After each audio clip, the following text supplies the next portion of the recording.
How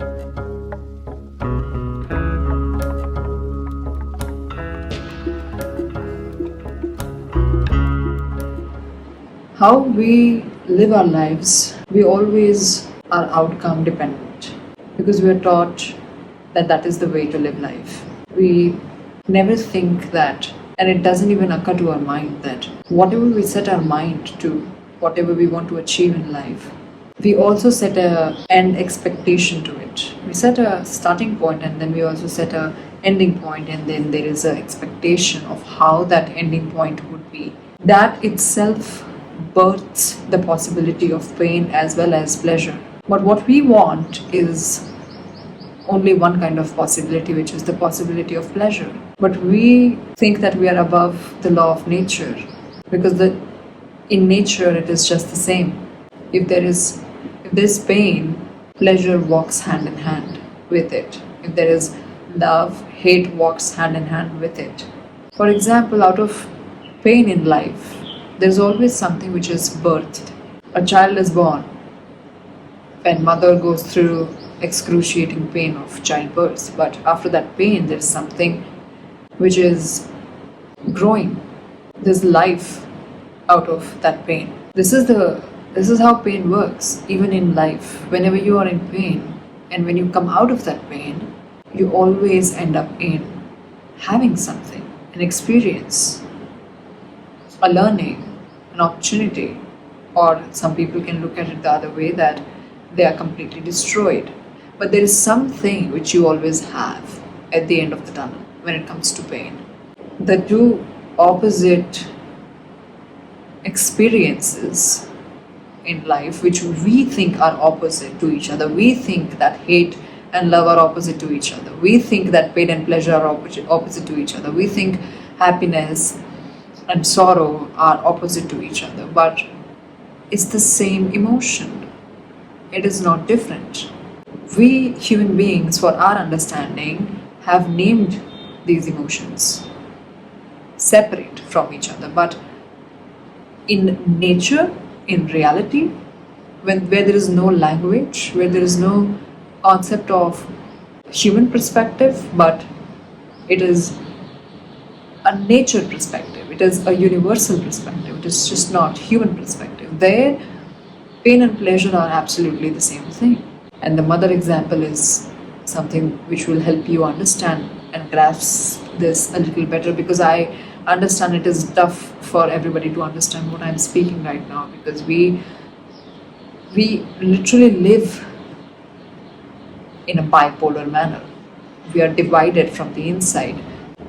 We are not whole, we are multiple pieces spread across, trying to go into different directions, and our mind is just a maniac house because of that, because the mind wants to fulfill each and every one of them. And then we die without ever integrating them, without ever understanding what caused us to be divided into 100 different parts in the first place. So, pain and pleasure are not different things. And when we have this realization in life, it can only come when you experience pain and you experience pleasure to its fullest. You will never understand what it is until you become that, until you become pain, until you become pleasure. You will never understand what they are. Most people are chasing either one of them. Some people are chasing pain, some people are chasing pleasure. Yes, people do chase pain as well.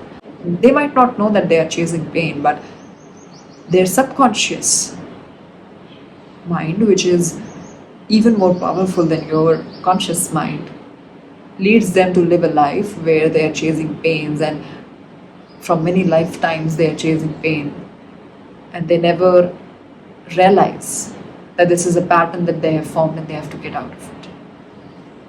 If you love someone with a certain kind of intensity, you will be hating that person. The possibility of you to hate that person will also be of the same intensity. It cannot be less. You cannot hate somebody if you don't love them. And you cannot hate somebody with a lesser intensity than your intensity of your love for them. It is just not possible. This itself should tell us that pain and pleasure and love and hate are one thing, it's not separate. In human experience it is one thing, because if you're in love with someone, you know there is a possibility always that you might also hate them, because that is like a shadow that always is standing with love. But that's where your independent choice comes in, your ability to exercise your choice as a free human being comes in, where you choose love over hate.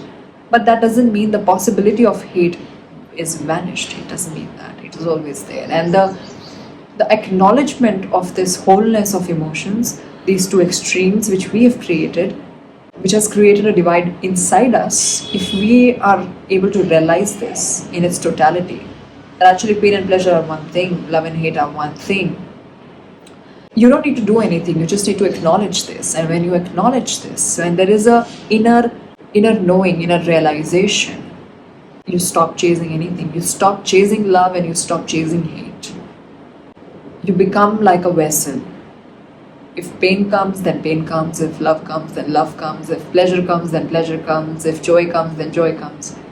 But you cannot reach this state until if you keep running away from what you need to experience. You have to experience pain to know it, to know that it gives you growth at the end of the tunnel, to know that it gives you something new at the end of the tunnel. You need to know pleasure to know that there is a possibility always that this can turn into pain in my life. But that doesn't mean that you stop experiencing pleasure. That would be zabardasti, that would be trying to gain a forced outcome out of your life. Anything which you force is you moving in a different direction, life taking you in a different direction. There is going to be friction, there's going to be noise, there's going to be you split into two parts again for the 500th time in your life. How long are you going to keep oscillating between this, man? When are you going to snap out of it? When are you going to realize things which you need to realize? I'm using Gen Z language here, snap and everything, because I want it to reach to people who would understand what I'm talking about. And it's the young people. It's the young people I'm talking to. Today we are living in a world where our inside is something else and the outside is something else. Most people live their lives like that, and that is the number one reason that we are never able to experience the things that I'm talking about here. You never even experience pain in its entirety, because when there is pain in your life, you're trying to run away from it the whole time. You're not accepting it and welcoming it. You're like, all right, there's pain. Let me be pain. Let me become pain. You always run from it. How will you know something when it's with you if you are running away from it the whole time? Even when you are in pleasure, you are always thinking that I should be guilty because I'm experiencing pleasure. There is a guilt because you're experiencing pleasure. You never experience pleasure in its entirety. The whole time there is pleasure in your life, there is the thought of guilt, that I should be guilty right now, that I'm feeling pleasure because there are other people who are not feeling pleasure the same as I am. And this is all conditioning. This is all your mind talking to you, trying to get your attention, trying to not let you witness what you have at hand. How will you ever know things that way? That is why you need to be accepting. Accepting of things is the first step if you really want to understand emotions in their entirety. When you're in love, all the time you're afraid. What if it goes? When you're hating somebody, you're afraid. What if I kill this person? There's always a thought going on. You always escape that situation. When you're happy, you're thinking, how am I happy? How is it possible? You never are happy. You're never just happy. Because how is it possible? And it is very obvious. It is very swabhavik, because growing up, we never were given this education about emotions, and we were never given education about how to find yourself. We were always taken away from ourselves. We were never given opportunity to just be ourselves. But I want you to do the work, because that's the only thing that you can do. What are you going to do? Crib and cry about what your parents did and what society did? Individual choice is individual choice, and it can never be taken away from you. So I hope this video helped you guys understand pain, pleasure, and the spectrum which I'm talking about.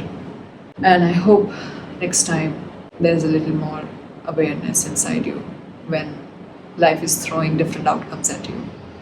Don't try to run away from any emotion in life. Experience it to its fullest, and then you will know what to do with it. Then you will know what you need to know about it.